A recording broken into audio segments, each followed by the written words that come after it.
संहिता तार 90 अध्याय तार 14 पद।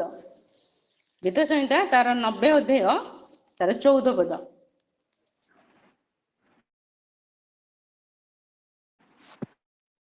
प्रभातरे आम्भମାନଙ୍କୁ ତୁମ୍ଭ ଦୟାରେ ଆନନ୍ଦିତ ହେବା।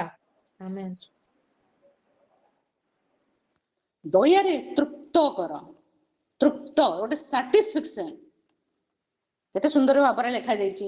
ତମ ଦୟାରେ ପ୍ରତି ପ୍ରଭାତରେ ତୁମେ କଣ ପ୍ରଭାତରେ ଆମ୍ଭମାନଙ୍କୁ ତୁମ୍ଭ ଦୟାରେ ତୃପ୍ତ କର, ତହିଁରେ ଆମ୍ଭେ ମାନେ ଯାବଜ୍ଜୀବନ ହୃଷ୍ଟ ଓ ଆନନ୍ଦିତ ହେବା। ମୁଁ କହିଲି ଯଦି ଆମେ ପ୍ରଭାତ ଠିକ ଅଛି, ଦିନଟିକୁ ଠିକରେ କଟିଯିବ ବୋଲି ଆମର ଗୋଟେ ଭରସା ଥିବ, ମନ ଭିତରେ ଗୋଟେ ସାଟିସ୍ଫ୍ୟାକ୍ସନ ଥିବ, ଗୋଟେ ସାନ୍ତ୍ୱନା ଥିବ।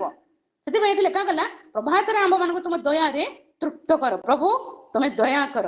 ଆମର ପ୍ରଭାତ ଯଦି ଭଲ ଅଛି, ଆମର ଦିନ ବି ଭଲରେ ଯିବ। ତୃପ୍ତ ସାଟିସ୍ଫ୍ୟାକ୍ସନ ଥାଉ ଆମ ଜୀବନରେ, ତାକୁ ହିଁ ଧରିକି ଆମେ ପ୍ରଭୁଙ୍କ ଠାରୁ ପାଇଛୁ ବୋଲି ପୁରା ଦିନଟିକୁ କାଟିବା ନିମନ୍ତେ ସମର୍ଥ ହବା ପାଇଁ ପାରିବୁ।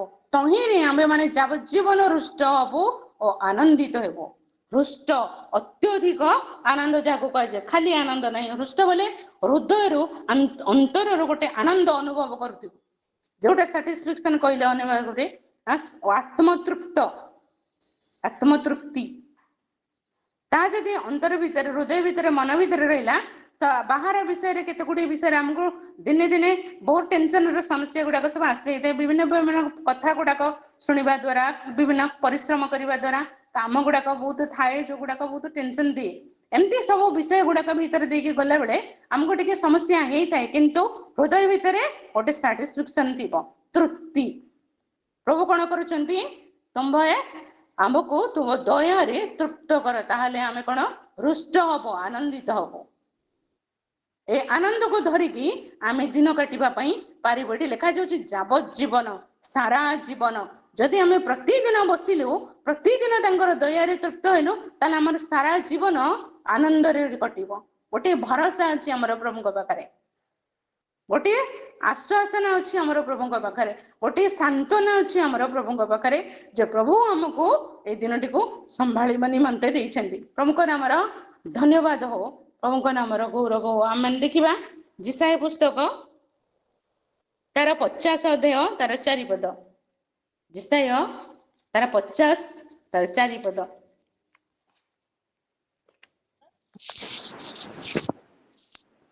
ମୁଁ ଯେପରି କ୍ଲାନ୍ତ ଲୋକକୁ ବାକ୍ୟ ଦ୍ୱାରା ସୁସ୍ଥିର କରିପାରିବି, ଏଥିପାଇଁ ପ୍ରଭୁ ସଦାପ୍ରଭୁ ମୋତେ ଶିକ୍ଷିତ ଲୋକମାନଙ୍କର ଜିହ୍ୱା ଦେଇଅଛନ୍ତି। ସେ ପ୍ରତି ପ୍ରଭାତ ଜାଗ୍ରତ କରନ୍ତି। ଶିକ୍ଷିତ ଲୋକ ପରି ଶୁଣିବା ପାଇଁ ସେ ମୋର କର୍ଣ୍ଣକୁ ଜାଗ୍ରତ କରାନ୍ତି। ଆମେନ୍। ଶିକ୍ଷିତ ଲୋକ ପରି ଶୁଣିବା ପାଇଁ ମୋର କର୍ଣ୍ଣକୁ ସେ ଜାଗ୍ରତ କରନ୍ତି। ପ୍ରତି ପ୍ରଭାତରେ ସେ ମତେ କଣ ଦେଇଛନ୍ତି? ଶିକ୍ଷିତ ଲୋକର ଜିହ୍ୱା ଦେଇଛନ୍ତି। ଆମମାନେ ସାଧାରଣତଃ ଭାବିଥାଉ କଣ କହିବୁ ବୋଲି ପ୍ରାୟ ଦିନ ସାରା ଚିନ୍ତାରେ ଥାଉ। ଯଦି କୌଣସି ଗୋଟେ ଜାଗାରେ କହିବା ପାଇଁ ସମୟ ସୁଯୋଗ ଆସିଲା, ଆମେ କଣ କହିବୁ ବୋଲି ଭାବୁଥିବୁ। ଏଠି କଣ ଲେଖାଯାଉଛି? ପ୍ରତି ପ୍ରଭାତରେ ସେ ଆମମାନଙ୍କୁ କଣ କରୁଛନ୍ତି? ଶିକ୍ଷିତ ଲୋକର ଜିହ୍ୱା ଦେଉଛନ୍ତି, ଯେପରି ଆମେ କ୍ଲାନ୍ତ ଲୋକକୁ ବାକ୍ୟ ଦ୍ୱାରା ସୁସ୍ଥିର କରିପାରିବା। ଦେଖନ୍ତୁ, ଜଣେ ଲୋକଙ୍କୁ ଆପଣ ଧନ ସମ୍ପତ୍ତି ଦେବେ, ଜଣେ ଲୋକଙ୍କୁ ଆପଣ ଗୋଟେ ଦିନର ରୋଟି ଦେବେ, ଜଣେ ଲୋକକୁ ସାନ୍ତ୍ୱନା ଦେବେ, ଜଣେ ଲୋକକୁ କିଛି ବିଷୟ ଦେବା ଆପଣ ଦେଲେ, ସେ ପାଇବା ପରେ ସେ ହୁଏତ କିଛି ସମୟ ପାଇଁ, କିଛି ଦିନ ପାଇଁ ସେ ହୁଏତ ଭଲରେ ରହିଯାଇ ପାରନ୍ତି, କିଛି ଦିନ ପାଇଁ ଭଲରେ ରହିଯାଇ ପାରନ୍ତି, କିନ୍ତୁ ଲାଇଫ ଟାଇମ ପାଇଁ ନୁହେଁ। ଏଠି କଣ ଲେଖାଯାଉଛି? ମୁଁ କ୍ଲାନ୍ତ ଲୋକକୁ ଯେପରି ବାକ୍ୟ ଦ୍ୱାରା ସୁସ୍ଥିର କରିପାରିବି। ଏଇ କ୍ଲାନ୍ତ ଲୋକକୁ ବାକ୍ୟ ଦେବା ଦ୍ୱାରା କଣ ହୁଏ ନା, ସେ ବାକ୍ୟକୁ ଧରିକି ସାରା ଜୀବନ ସୁସ୍ଥିର ଭାବରେ ଚାଲି ଯାଇ ପାରିବ। ତେଣୁ ହିନ୍ଦୀରେ ଗୋଟେ କଥା ଅଛି, ରୋଟି ବନାନେ में जितना तकलीफ नहीं होता है, रोटी कमाने में उससे ज्यादा तकलीफ होता है। और रोटी कमाने में जितना टाइम लगता है, रोटी खाने में उतना टाइम नहीं लगता है। मतलब कौन जानिछ ना, रोटीटाକୁ ଆମେ ଖାଇବାକୁ କେତେ ସମୟ ଲାଗୁଛି, ରୋଟିଟାକୁ ବନେଇବା ପାଇଁ କେତେ ସମୟ ଲାଗୁଛି, ରୋଟିଟାକୁ ବନେଇବା ପାଇଁ କେତେ ସମୟ ଲାଗୁଛି, ରୋଟିକୁ ଇନକମ କରିବା ପାଇଁ କେତେ ସମୟ ଲାଗୁଛି। ଯଦି ଆମେ ଜଣେ ଲୋକକୁ ଗୋଟେ ଦିନର ରୋଟି ଦେଇଦେଲୁ, ताहले आमे भावुछु आमे देदेलु से भी देखो खाइदेला किंतु सेटा से लोक पई यथेष्ट नुहे। आमे जदि से लोक को रोटी बनैबा सिखेलु आ रोटी इनकम करबा सिखेलु ताहले से जावजीवन रोटी खाइकी आराम से रही परिबो। आमर गोटे दिन रोटी ता पई यथेष्ट ना तार लाइफ टाइम रोटी व्यवस्था आमे करदेलु सेटा यथेष्ट कोटा आम पई ठीक। एटी कोन को जाउची क्लांत लोक को बल देई परिबी सेति पई परमेश्वर कोन कले ताको शिक्षित लोकर जुआ देले। पितरଙ୍କ विषय आपण माने जानती पितर केमती थिले अशिक्षित बोली लिखा जाउची। पितर अशिक्षित लोक थिले किंतु पितर जते प्रभु यीशु ख्रीष्टଙ୍କର संगरे रहिले तांको सहभागिता भीतर रहिले सेतेबेले से वाक्य को शिखिले।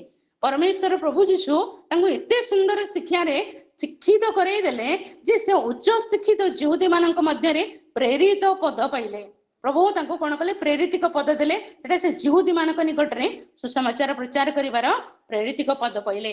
यहूदी मानक विषय आपण माने जानती फारसी कहतु यहूदी मानक कहतु एमाने सब बहुत ज्ञानी लोक माने व्यवस्था रे प्रांजल भाव रे जानिथिबा लोक माने अति शिक्षित उच्च शिक्षित लोक माने एमानको कथा कहिबा पई परमेश्वर काहाको नियुक्त कले पितरଙ୍କ भଳି जण अशिक्षित लोक को नियुक्त कले।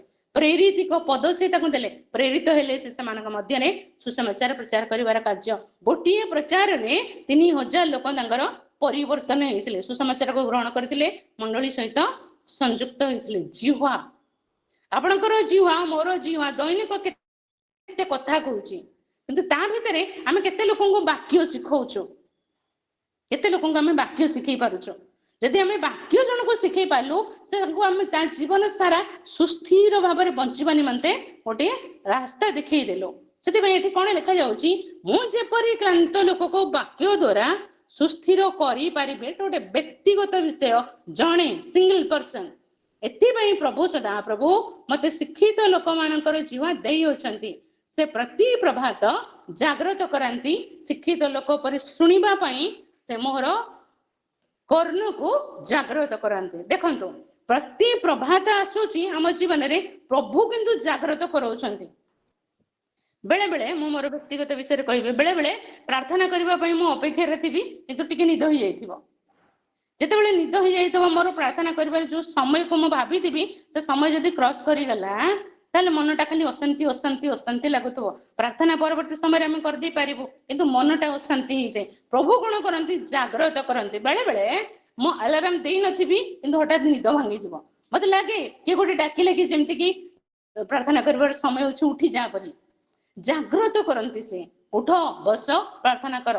प्रभु यीशु शिष्य मानको शेष रात्रि भोजन समय रे परे परे जते बेले सोई पडुथिले से माने बारंबार बारंबार प्रभु यीशु आसी के मानको उठौथिले उठ बस टिके प्रार्थना कर। पुणी से देखि गले से माने निद्रित होछन पुणी गले प्रभु प्रार्थना करी पुणी से फेरी के आसला पर आउ थरे उठौछन। आपण माने जानती सब विषय कोन घटुची ना जागृत करंती प्रभु।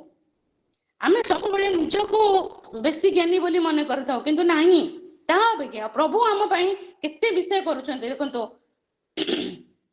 सा मानको जागृत करंती सुनिबा पई कर्ण को मध्य जागृत करंती। केवल निद भांगी जाय ता नुई सुनिबा पई कान को मध्य प्रस्तुत करछन। मोर जणे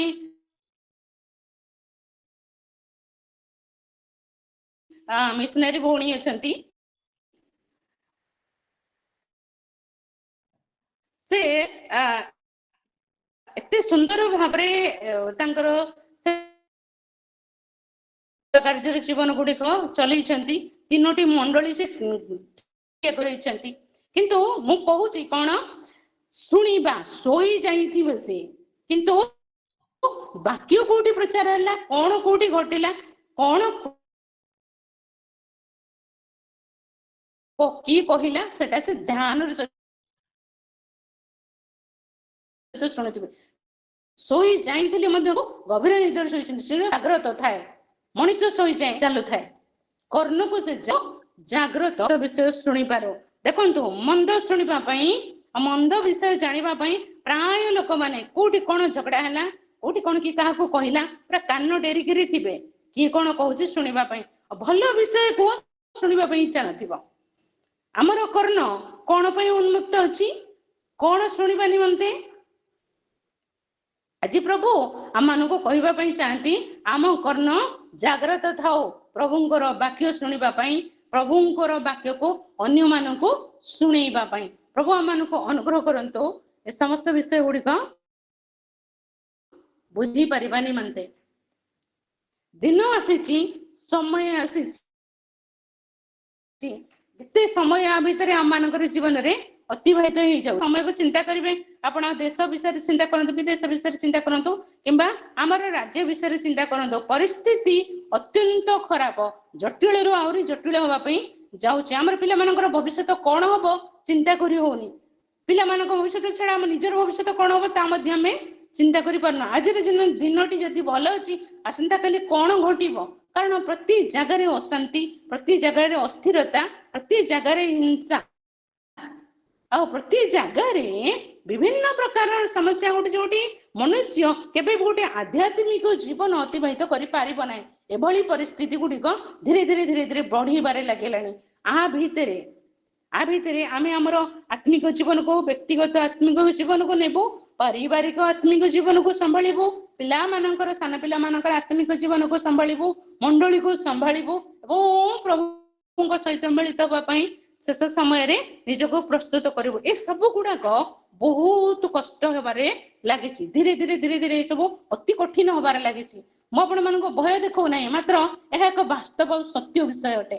ଆକୁ ଯଦି ଆମେ ଜାଣିଲୁ, ସେଥିପାଇଁ ପ୍ରଭୁ କହୁଛନ୍ତି ପ୍ରତି ପ୍ରଭାତରେ ବସ, ପ୍ରତି ପ୍ରଭାତରେ ବସ, କର୍ଣ୍ଣ ଉନ୍ମୁକ୍ତ ଥାଉ, ଆଉ ପ୍ରଭୁ ଯୋଉ ବିଷୟ ଆପଣଙ୍କୁ ଦଉଛନ୍ତି ତାହା ଶୁଣିବା ନିମନ୍ତେ ମଧ୍ୟ ପ୍ରସ୍ତୁତ ଥାନ୍ତୁ। ପ୍ରଭୁ ଆମମାନଙ୍କୁ ଅନୁଗ୍ରହ କରନ୍ତୁ। ଆମେ ଦେଖିବା ମାର୍କ ଲିଖିତ ସୁସମାଚାର ତାର 1 ଅଧ୍ୟାୟ ତାର 35 ପଦ। ଏଠି ଆମେ ମାନେ ଜାଣୁ,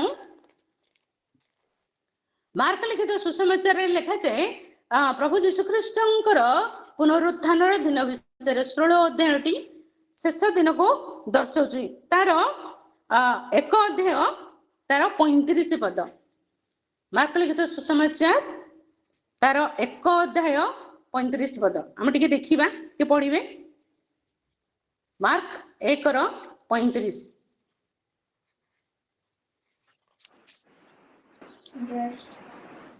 ପାହାନ୍ତିଆ ସମୟରେ ଅନ୍ଧାର ଥାଉ ଥାଉ ସେ ଉଠି ବାହାରି ଗଲେ ଓ ଗୋଟିଏ ନିର୍ଜନ ସ୍ଥାନକୁ ଯାଇ ସେଠାରେ ପ୍ରାର୍ଥନା କରିବାକୁ ଲାଗିଲେ। ଏଠି ପ୍ରଭୁ ଯୀଶୁଖ୍ରୀଷ୍ଟଙ୍କ ବିଷୟରେ ଲେଖାଯାଉଛି। ପ୍ରଭୁ ଯୀଶୁଖ୍ରୀଷ୍ଟ କଣ କଲେ? ପାହାନ୍ତିଆ ସମୟରେ ଉଠିକିରି ଯାଇକିରି ପ୍ରାର୍ଥନା କରୁଛନ୍ତି। ପ୍ରଭୁ ଯୀଶୁଖ୍ରୀଷ୍ଟଙ୍କର ପ୍ରାର୍ଥନାର ଜୀବନ ଆପଣ ମାନେ ଜାଣନ୍ତି। ପ୍ରଭୁ ଯୀଶୁଖ୍ରୀଷ୍ଟ ଅତି ପ୍ରଭାତରେ, ପାହାନ୍ତିଆ ବୋଲି କହିଲେ ଅତି ପ୍ରଭାତକୁ ବୁଝାଉଛି। ଆପଣ ଆମର ଯେମିତି ଏର୍ଲି ମର୍ଣ୍ଣିଂ ଚାଲିଛି, ଅତି ପ୍ରଭାତ, ପାହାନ୍ତିଆ ସମୟ। ସେ ପାହାନ୍ତିଆ ସମୟରେ ସେ ଉଠି ଯାଆନ୍ତି। ଉଠିକି ଯାଇକିରି ସେ ନିର୍ଜନ ସ୍ଥାନକୁ ଯାଇକି ସେଠାରେ ବସିକି ପ୍ରାର୍ଥନା କରନ୍ତି। ନିର୍ଜନ ସ୍ଥାନ, ନିରୋଳ ସ୍ଥାନ। ମତେ ବହୁତ ଭଲ ଲାଗେ ଟିକେ ଶାନ୍ତିରେ ପ୍ରଭୁଙ୍କ ପାଖରେ ବସିବାର। ବ୍ୟତିବ୍ୟସ୍ତତାର ସମୟ ଭିତରେ ପ୍ରଭୁଙ୍କ ପାଖରେ ବସିବା ଅପେକ୍ଷା ଗୋଟେ ଘଣ୍ଟା ଶାନ୍ତିରେ ବସନ୍ତୁ। ସବୁ ଜଞ୍ଜାଳ ଛାଡି ଦିଅନ୍ତୁ, ମାନସିକ ସ୍ତରରେ ମଧ୍ୟ ଫ୍ରି ହୁଅନ୍ତୁ, ତାପରେ ପ୍ରଭୁଙ୍କ ପାଖରେ ଆସନ୍ତୁ। ଆଉ ସେ ସମୟଟା ହଉଛି ପାହାନ୍ତିଆ ସମୟ। ସେ ସମୟରେ କଣ ହବ? ଆମେ ଶୋଇକରି ଉଠିଥିବୁ, ଟିକେ ରିଲାକ୍ସ ଲାଗୁଥିବ, ଫ୍ରେଶ ଲାଗୁଥିବ, ଆଉ ଭବିଷ୍ୟତର କୌଣସି ସମସ୍ୟା ଗୁଡାକ ମୁଣ୍ଡ ଉପରକୁ ଆସି ନଥିବ, ଟିକେ ଫ୍ରେଶ ଥିବ। ଗୋଟେ ଘଣ୍ଟା ଆଟଲିଷ୍ଟ ପ୍ରଭୁଙ୍କ ପାଖରେ ବସିଲେ ସେଠି ଟିକେ ଯୋଉ ଶାନ୍ତି ମିଳେ, ଆଉ ଯୋଉ ଉତ୍ତର ମିଳେ, ଯୋଉ ଈଶ୍ୱରଙ୍କର ସାନିଧ୍ୟ ମିଳେ, ଦିନକୁ କାଟିବା ନିମନ୍ତେ ପ୍ରଭୁଙ୍କର ଯୋଉ ଚାଳନା ମିଳେ, ସେ ସବୁକୁ ଧରିକି ଆମେ ଆଗକୁ ବଢିଥାଉ। ପ୍ରଭୁ ଯୀଶୁଖ୍ରୀଷ୍ଟଙ୍କର ମାନବୀୟ ଜୀବନ ମଧ୍ୟ ସେଇଭଳି ଥିଲା। 16 ଅଧ୍ୟାୟକୁ ଆମେ ମାନେ ଆସିଲା ବେଳକୁ 16 ଅଧ୍ୟାୟରେ ଏଠି ଆଉ ଗୋଟିଏ ବିଷୟ ଲେଖାଯାଉଛି। 16 ଅଧ୍ୟାୟ ତାର 2 ପଦ, 1 ପଦ ଏବଂ 2 ପଦ ଦେଖିବା। ଆମେ 2 ପଦ ଦେଖିବା। ପୁଣି ସପ୍ତାହର ପ୍ରଥମ ଦିବସର ଅତି ପ୍ରତ୍ୟୁଷରେ ସେମାନେ ସମାଧି ନିକଟକୁ ଗଲେ, ସେତେବେଳେ ସୂର୍ଯ୍ୟ ଉଠିଥିଲା। ଏଠି ଟିକେ ଅଲଗା ବିଷୟ ଲେଖାଯାଉଛି। ଏଇଟା ପ୍ରଭୁ ଯୀଶୁଖ୍ରୀଷ୍ଟଙ୍କର ପୁନରୁତ୍ଥାନର ବିଷୟକୁ ଲେଖାଯାଉ। ପୁନରୁତ୍ଥାନ ପରେ ପ୍ରଭୁ ଯୀଶୁଖ୍ରୀଷ୍ଟଙ୍କୁ ଲୋକମାନେ ଖୋଜୁଛନ୍ତି। କିଏ? ମଗ୍ଦଲିନୀ ମରିୟମ ଏବଂ ଅନ୍ୟାନ୍ୟ ସ୍ତ୍ରୀ ମାନେ, ତାଙ୍କର ପଛରେ ପଛରେ ଯୋଉମାନେ ଆସୁଥିଲେ, ସେମାନେ ସମସ୍ତେ ପ୍ରଭୁଙ୍କୁ ଖୋଜୁଛନ୍ତି। ଖୋଜି ଖୋଜି ସେମାନେ ସମାଧି ନିକଟରେ ଆସିକି ପହଞ୍ଚିଛନ୍ତି ଏବଂ ଯୀଶୁଙ୍କୁ ଦେଖିବା ପାଇଁ, ତୈଳ ମୁଖାଇ ଦେବା ପାଇଁ ଇତ୍ୟାଦି ଅନେକ ବିଷୟ ଆପଣ ମାନେ ଜାଣନ୍ତି। ହେଲେ କଥା କଣ, ଏମାନେ ପ୍ରତି ପ୍ରଭାତରେ ଯେମିତି ଉଠିକିରି ଯୀଶୁଙ୍କ ସହିତ ରହୁଥିଲେ, ପ୍ରାର୍ଥନା ରହୁଥିଲେ, ଏ ପୁନରୁତ୍ଥାନର ଦିନରେ ମଧ୍ୟ ସେମାନେ ଅତି ପ୍ରତ୍ୟୁଷରେ ଉଠିକିରି ସମାଧି ନିକଟକୁ ଆସିଅଛନ୍ତି। ସେମାନେ କଣ କରୁଛନ୍ତି? ଯୀଶୁଙ୍କୁ ଖୋଜୁଛନ୍ତି। ଆମର ପ୍ରତି ପ୍ରଭାତର ପ୍ରାର୍ଥନା କଣ? आमे कहीं बसुचु बेले बेले आमर प्रभु आमर बाहिक विषय अपेक्षा आमर आंतरिक विषय को बेसी देखती। आमे प्रार्थना रे कौन कौन कहूचु कौन मागुचु कौन मागिबा पई चाहूचु इत्यादि बाहिक विषय आमर प्रार्थना केमती आमे सजाड़ीचु केते लंबा कहूचु केमती केमती शब्द कहूचु कौन करूचु केते से आत्मिकता अच्छी केते बाहिक विषय देखी हबार विषय अच्छी कौन कौन अच्छी से बाहिक विषय किंतु प्रभु चाहती अंतर विषय को देखा अंतर रे आमर कौन अच्छे ये कौन लिखा जाउची से खोजुचंती प्रभु जीशु को से जानी जीशु मरीगले तृतीय दिन से कौन कर तले मुखाई देवाई आसुचंती अति प्रभात से जीशु को खोजुचंती आमे को उद्देश्य रे प्रभु घरे बसुचु सकाळ हो संध्या रे हो किंबा रात्रि रो व्यक्तिगत प्रार्थना उद्देश्य कौन जो प्रार्थना रे आमे किछि समय बसिलु वाक्य पढ़िलु किंबा आराधना कलु किंबा प्रार्थना कलु विश्वास रे हम माने रहिलु से समय रो उद्देश्य कौन अंकर उद्देश्य कौन थिला जीशु को पाइबा एटा देखा जाउची सूर्य उठी नथिला एमती गोटे समय रे समाने आसिकरी सूर्य उठी जाइथिला एमती गोटे समय रे समाने आसिकरी पहुंचुचंती जीशु को खोजिबा निमंते हमर प्राथमिक उद्देश्य रहू जीशु को खोजिबा पाउलो कहले मो धरिछि बोली तांको भाबु नाही मात्र मुझे पर धरिबी सेति पई मु दौडुछि जे धरिबार उद्देश्य रे दौडुथिले हमर प्रतिदिन रो उद्देश्य कोन से उद्देश्य हमको ईश्वरंकर निकटवर्ती कराइब प्रभु मु कहली बाहिक विषय अपेक्षा आंतरिक विषय बेसी देखती आमर अंतर जदि तांको पाइबा पई आग्रह नाही किंतु आमे आंठु भांगी के घंटे हेलेनी बसिचु मुंड नोइकरी बाहिक विषय अपेक्षा आंतरिक विषय को प्रभु देखिबा ईश्वर अटंती से अंतःकरणर परीक्षा नबार ईश्वर अटंती प्रभु को नाम धन्यवाद हो प्रभु को नाम गौरव हो दिन गुड़िक प्रभु आम को अनेक विषय सतर्क कराउछंती सचेतन कराउछंती शिखाउछंती जद्वारा छोट मोट समस्या गुड़िक जहाँ आम आत्मिक जीवन अच्छी से गुड़िक आम जब सजाड़ी पारू प्रभु को इच्छा अनुसार प्रभु गौरव देवा उद्देश्य और प्रभु ठारे आम जपरी बढ़ी पारू आग को से भाव में जीवन काटिबा निमंते प्रभु आम को अनुग्रह करंतु जेपरी शेष दिन आम सहित मिलित होगापी पारू जदि आम मिलित हबार उद्देश्य न रखिकी केवल गोटे ख्रीष्टीय जीवन अतिबाहित करुचु किंबा प्रार्थना बसुचु केवल मागिबार उद्देश्य प्रार्थना समस्त आसुचंती सेतिपई आसिलु भिन्न भिन्न उद्देश्य नहीं आसुचु ताहले शेष दिन गुड़िक वाक्य को कहली वाक्य जी आम गभीर को जाऊचु सेतिकी आमर प्रार्थना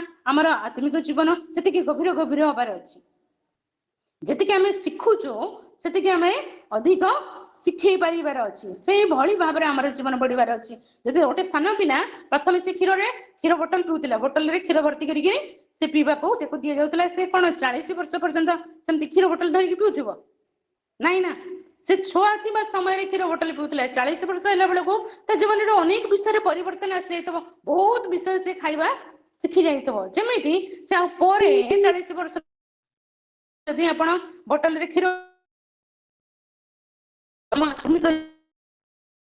जीवन से भलिया जीवन प्रभु कहवाई चाहती आम प्रति प्रभात कहीं बसवा कहीं जदि आम बसुचु ताहले आम कौन कौन विषय पाइबू कौन कौन विषय आम करूँ ए समस्त विषय गुड़िक बुझा निमंते प्रभु आम को अनुग्रह करंतु ए दिन गुड़िक प्रभु आम दया संभालिक से नौचंती कारण प्रति प्रभात